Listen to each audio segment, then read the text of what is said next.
back to another video here on the channel, and today we're going to be talking about what is now being considered the largest data breach or password breach in history. I mean, we are talking about 16 billion login credentials being leaked over dozens of data sets that have basically gone unnoticed by the public, it seems like. I mean, we've seen a couple of Alright, what's going on, everybody? Welcome back to another video here on the channel, and today we're going to be talking about what has to be one of the most eventful days on Twitter that has taken place in years at this point. Now, I'm sure most of you have seen about this or at least heard about what was going on here, but today we're going to take an in-depth look at everything, kind of break it all down. So for months now, we've been seeing this kind of like combined duo of Elon Musk and Donald Trump kind of running the country in a way. I mean, JD Vance is the vice president on the ticket for the Trump administration, but Elon Musk has been much more publicly facing than Vance has been. He's been at the White House and at Mar-a-Lago. He's been basically buddy-buddy with Trump even since before the election now, but as of pretty much yesterday, it seems like this relationship between the world's richest man and the world's most powerful man have basically fallen apart now. I mean, these two, it seems like, are at pretty big odds. I mean, we have Elon Musk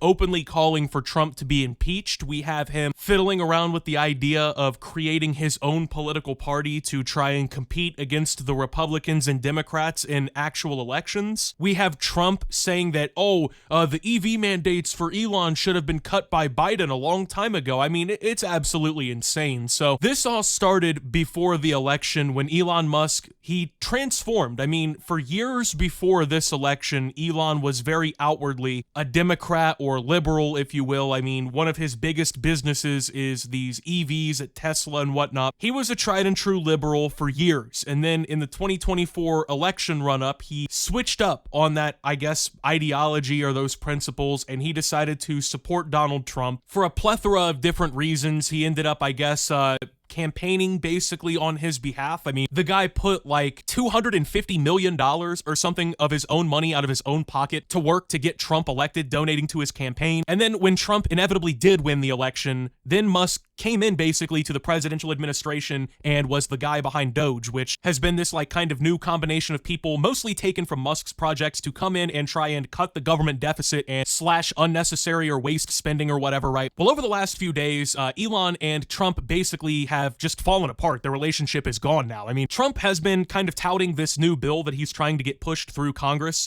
called the Big Beautiful Bill. Now, this is basically just like a spending outline that he wants to get pushed through Congress. It allocates money to a bunch of priorities that he has. I think like $100 billion he wants to go to like border defense. He's trying to increase the military budget. It slashes all kinds of other things, you know. It's basically just reallocating funds. Trump claims that it's going to cut the deficit and whatnot, but other people claim that it will actually add trillions over the long run to the deficit. So it's kind of having trouble getting its way through Congress right now. There's a lot of people in Congress in the House and Senate who oppose it. I mean, even the Democrats obviously oppose it, but Trump has basically been trying to get this bill pushed through. It's going to be one of the biggest challenges and biggest moments of his presidency here. And Elon, in the last few days before all of this went nuclear, came out speaking out against the bill, because obviously Elon's whole thing that he's been doing with the Doge shit or whatever, he's been trying to cut government spending. He's been trying to cut like the wasteful money shit or whatever. Whether or not he's been successful at doing so is a completely different conversation, but that's his whole like angle on this. But this bill increases the amount of spending on a lot of different shit. And so Elon has very outwardly opposed this bill, saying that it's not a good bill. He doesn't support it. He thinks that it's like a bad thing for the administration. And Trump took that pretty personally, you know what I mean? He didn't seem to appreciate Elon going around and talking like this. So yesterday, shit completely hit the fan though, man. I mean, it went completely fucking nuclear. So these two are basically fighting on their own social media platforms, you know what I mean? Like Elon is over on X, which he owns, just talking his shit or whatever. And President Trump is over on, I think it's like Truth Social or something like that. He's talking his shit from there, right? So I don't mind Elon turning against me, but he should have done so months ago. This is one of the greatest bills ever presented to Congress. It's a record cut in expenses, $1.6 trillion,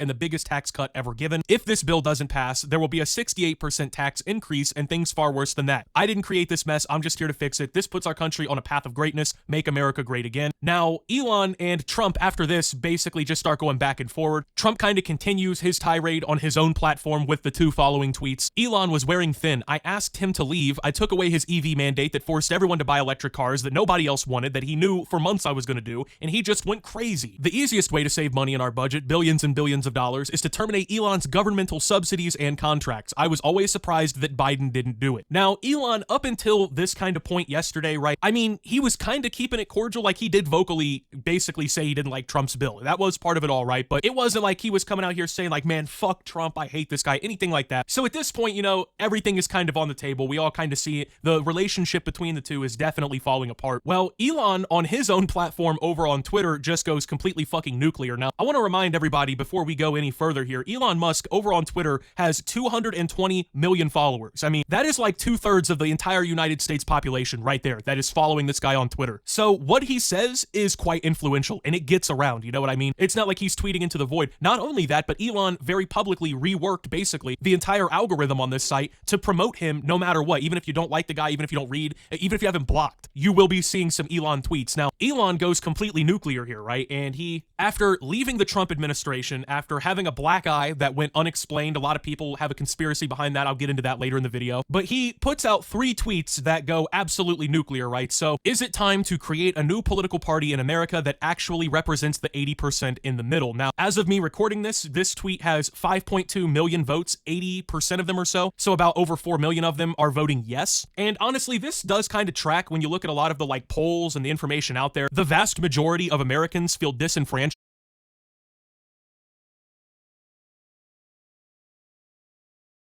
That Let's talk salary. Great. What do you typically offer for this role? It's competitive. And